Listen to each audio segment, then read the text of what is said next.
Hi friends, welcome to my channel. జుట్టు అనేది హెల్దీగా పెరగడానికి, జుట్టు పొడుగ్గా బలంగా పెరగడానికి, ముఖ్యంగా జుట్టు రాలడం తగ్గడానికి ఈరోజు మా సాలూన్లో కస్టమర్లకు మేము యూజ్ చేసే న్యాచురల్ హెయిర్ మాస్క్ ఎలా ప్రిపేర్ చేయాలో, ఎలా అప్లై చేయాలో చూపిస్తాను.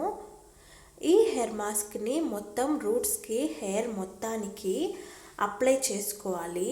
ఇలా అప్లై చేసుకొని 1 అవర్ తర్వాత హెయిర్ అనేది వాష్ చేయడం వల్ల జుట్టు అనేది హెల్దీగా పెరుగుతుంది. జుట్టు రాలడం కూడా కంట్రోల్ అవుతుంది. అలాగే డాండ్రఫ్ వంటి సమస్యలు రాకుండా ఉంటాయి. ఇది ఎలా ప్రిపేర్ చేయాలో చూద్దాము. దానికి మనకు కావాల్సింది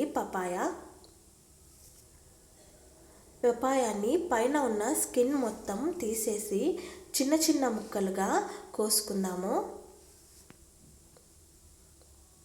పపాయ హెయిర్ని స్మూత్ చేయడానికి, మన హెయిర్కి కావాల్సిన ప్రోటీన్ని అందించి హెయిర్ అనేది సిల్కీగా పెరగడానికి బాగా యూజ్ అవుతుంది. ఇలా తీసుకున్న దాన్ని ఒక మిక్సీ జార్లో వేసుకుందాము. ఇందులో మనము అలోవెరా జెల్ని కూడా యాడ్ చేసుకుందాము. పైన స్కిన్ తీసేసి మధ్యలో ఉన్న జెల్ని మాత్రమే వేసుకుందాము. అలోవెరా చుండుని తగ్గించడంలో, జుట్టును హెల్దీగా పెంచడంలో, అలాగే జుట్టు రాలడాన్ని కంట్రోల్ చేయడంలో చాలా బాగా యూజ్ అవుతుంది. ఇందులో మనము ఇంకొక ముఖ్యమైన ఇంగ్రీడియంట్ని యాడ్ చేసుకుందాము. అది పెరుగు.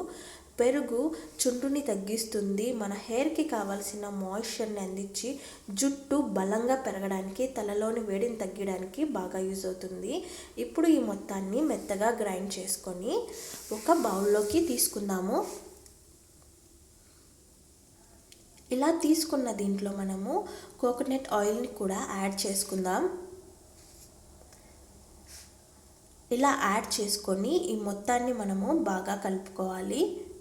ఈ ఆయిల్ అనేది మొత్తం మాస్క్ మొత్తానికి కలిసేటట్టుగా బాగా కలుపుకొని మన హెయిర్ మొత్తానికి అప్లై చేసుకొని ఒక 1 అవర్ తర్వాత మనము హెయిర్ వాష్ అనేది చేయడం వల్ల జుట్టు అనేది ఒత్తుగా పెరుగుతుంది. జుట్టు రాలడం కంట్రోల్ అవుతుంది. డాండ్రఫ్ వంటి సమస్యలు రాకుండా జుట్టు హెల్దీగా బలంగా పెరుగుతుంది. ఈ వీడియో కనుక నచ్చినట్లయితే లైక్ చేయండి, షేర్ చేయండి, సబ్స్క్రైబ్ చేసుకోండి. Thank you.